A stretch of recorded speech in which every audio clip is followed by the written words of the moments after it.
Hi guys, welcome back. Today's quick tip is about muscle memory, and I know I mentioned it the other day, but we're going to go further into it. And I have a story to tell you.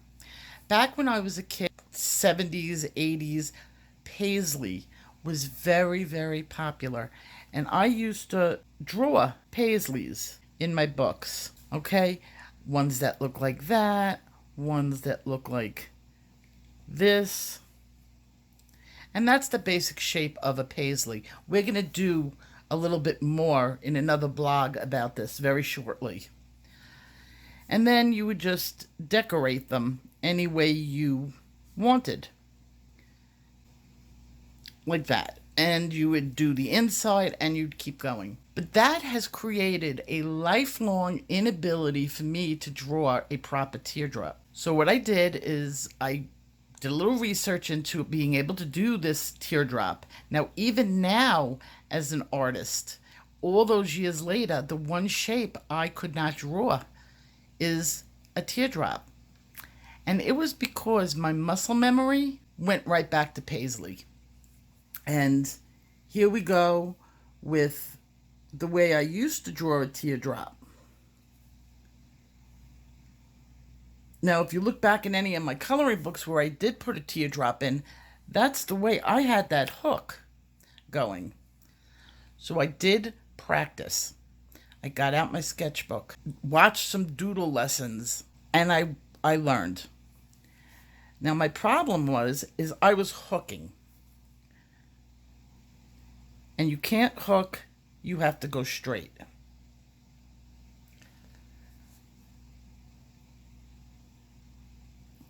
And if you go and do this, you can feel a huge difference from this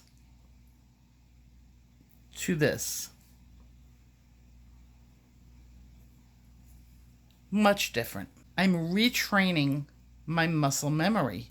It's becoming very easy now to not hook it.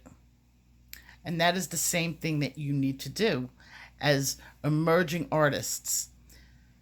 You have to train your muscle memory. This goes for all the strokes. When you're doing a hatch into a soft hatch or a faded hatch, if you're cross hatching and you're learning how to do it into a fade, you're going to feel that muscle. The first couple times as beginners, when you do that, you're going to feel those muscles working. By the time you're an intermediate, you practice and you practice and you practice. You're going to train your muscle memory that you'll be able to sit in front of the television and it won't even faze you to do it. You'll just do it. And that's my quick tip for you today.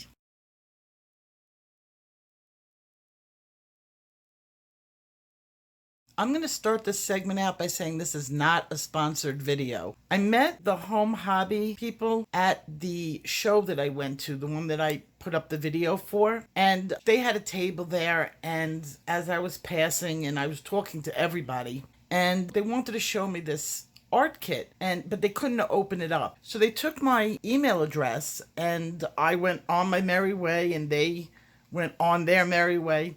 And then I got an email from them and they wanted to know if I would accept a box, take a look at it, and no obligation, would I make a video for them showing this box if I liked it. So of course I opened it up because I'm not going to show anything on my channel. I'm not going to videotape anything that's not something that I would actually recommend. Now I'm not going to go into prices because when I looked on their website, all the boxes are different prices. So that's something that you guys are going to have to just look up. And it's at homehobby.com and it's the sketch studio kits.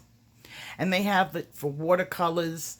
They have it for sketching. They have it for painting. So it's whatever you want. This one is the beginning sketch kit and it has 66 pieces in it. So the first thing I did is I ripped this off. Now we're going to pretend I'm actually ripping it off for the first time. And I'm going to struggle and I'm going to get it all. Every box is designed by a different artist. The one that I am showing you now just happens to be by Robin Berry, and she's been a professional artist for over 42 years. So let's open the box, see what you get. Anticipation. So this is the way the box came, and it had, our wish is to inspire your inner creativity. They included 2, I don't know why, and thank you for joining our creative universe. So that's what this was. And then there's a whole bunch of supplies in here. Now I'll go into the paperwork and what you do with the paperwork in just a minute. First goodie that was in this box is a nice sketch pad. And for a sketch pad, when paper is deemed sketch, that's like practice. And for a practice paper, this was pretty decent paper. And it's 90 pound. So when coloring books get 80 pound paper, we're happy in our little world. So the sketchbook here is 80 pounds. It's pretty long. What size is this? 11.69 inches by 8.27 inches. And I haven't tested the tooth on it yet. I'll do that in front of you. Decent. You can see the tooth pattern. Feels like I can get a lot on it. 40 sheets, which is the average sketchbook. Then you get all this. So it came with a pack of watercolor pencils, and I haven't tried them, but they look nice. I will be demoing this. So if you don't have watercolor pencils at home, this is good. Then it came with a whole bunch of sketching material, and if you've never sketched, this is the materials that you need. Comes with your sketching pencils, 4 of them, and it's 2H, HB, 2B, 8B. So 1 hard, which is good, and then your softer pencils, which are the 2B and the 8B. The 8B being the softest. That's pretty soft. That's a dark pencil. And the HB is the average sketching pencil where you start. So 2H is very light. HB is like middle ground. And then you have the 2B, it's getting softer, so your pencil is getting darker. And then 8B, which is pretty dark. I think my darkest pencil, I think I have a 6. Then it comes with a package of charcoal, a blender. I guess this is a thicker charcoal, and 2 pastels. Charcoal stick, brown. Charcoal pencil, charcoal. Oh, it's a kneadable eraser in here too. Oh, there it is. I love these, and I need one. Very good. Well, it's a nice set. So it has a little bit of everything you need. Then it comes with 2 pens, which I already tested to see if they worked. And they do. That's always a plus when things work. And it came with a 0.1 and a 0.5. And I finally got one of these. Now, what makes these boxes special are the lessons it comes with. Each box comes with a different lesson. Now, for this one, you have a step-by-step guide to doing 3 different pictures. Now, the first one is cranes. And here they are. And it teaches you how to sketch this. And they're recommending using the grid method. I haven't taught you guys how to do the grid method yet. Now, the one that I'm going to do, because I have cactus here in the desert, is the cactus. And I've never done a cactus before. And they give you the sketch. They give you the what it should look like at the end, so you could test where your shading is. And step-by-step instructions. And then, let's see, this one should be the ocean. Here it is, the ocean one is the step-by-step instructions for the ocean picture.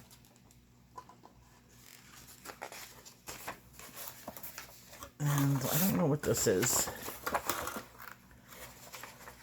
More about the products on how to use each one of the products, and some things about sketching techniques. How to use each of the different sketching materials. So, very nice instruction. So, as I said, it's on homehobby.com, and I gotta admit, I like this set. Came with a lot of good stuff.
Hi guys, it's the first Misty picture.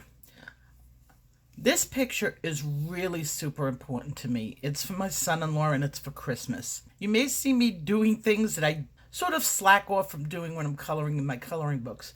What I have to do, and I know people don't like it because it covers up the picture, but I have to use paper underneath my hand. It's the way it is. This is a personal picture and one that I really want to come out good. Second of all, this is not my usual desk. This is my computer desk. If you look up, there's Misty's reference picture. So if you're wondering where the reference picture is, it's facing directly in front of me. Now the third thing on it, you're going to see the word copy right here. I am doing a hyper real picture of a specific dog, not a generic dog, but of my Misty. So I have to get the color of the hair in the exact spots that she had it. And it all begins with shading. Until I get the shading perfect, that I feel that the black hairs are going in this place and my borders are in the right places, I'm going to do it on a copy. Then I will transfer it over to my good paper. I'm going to do that off camera, transferring it over. This, as far as you're concerned, is the copy that I'm working on.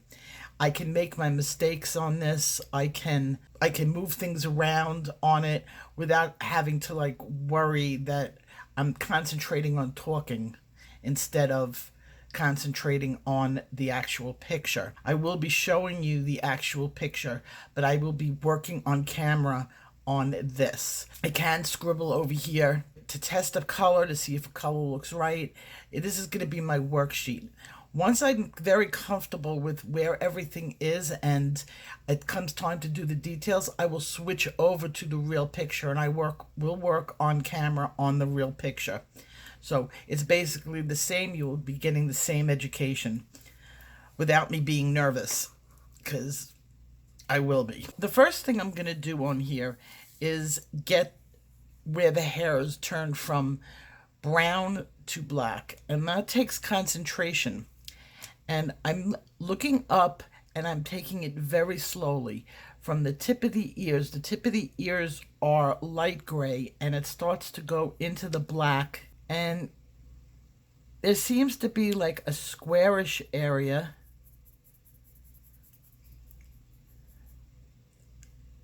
And then it goes into a tallish area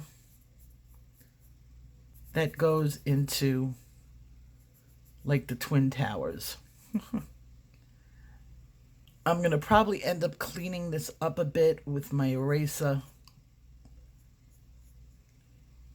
And then I have this structure going into this. Doing this while I talk is really difficult. And then it sort of is black. And I'm glad I could talk to myself while I do this.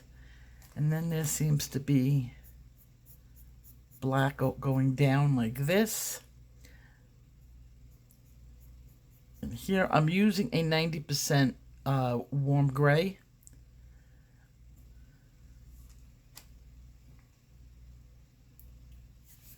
Okay, now I'm gonna come over here where it comes down,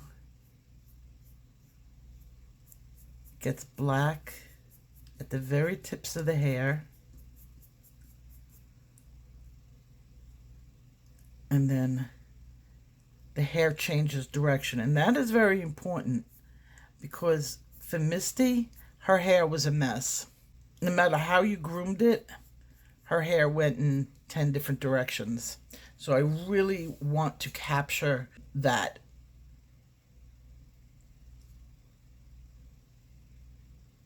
And the problem is not all these hairs match up, so I kind of have to figure it out.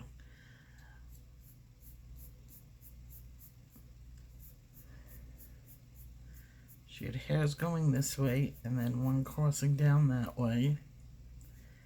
And then this doesn't match up with the sketch. I realize that.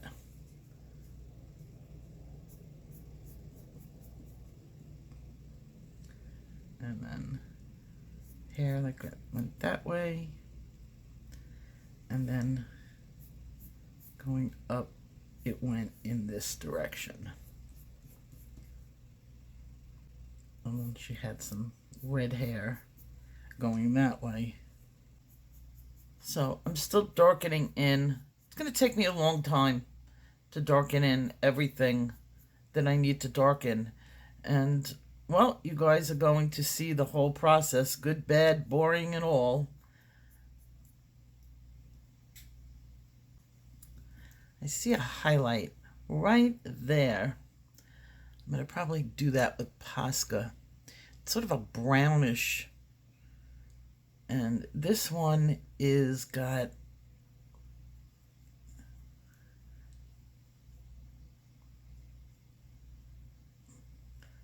sort of going that way. This is going to be weird because it's opposite. Usually pupils are black,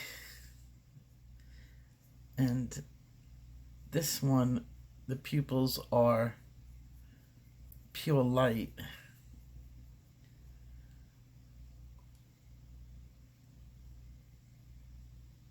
Kind of makes them look a little bit alien. Okay, above the eye.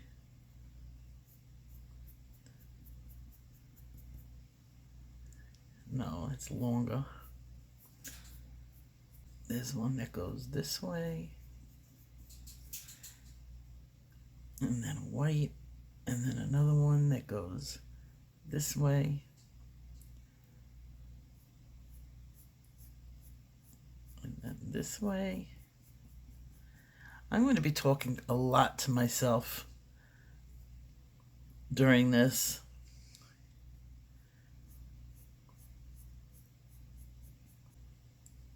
And this is right by the nose area. And then it goes outward like that. That doesn't look completely like it because this connects to it. That's why. And then it goes that way. And then he has just a little patch going like this. And another one a little smaller. And then one that's triangular.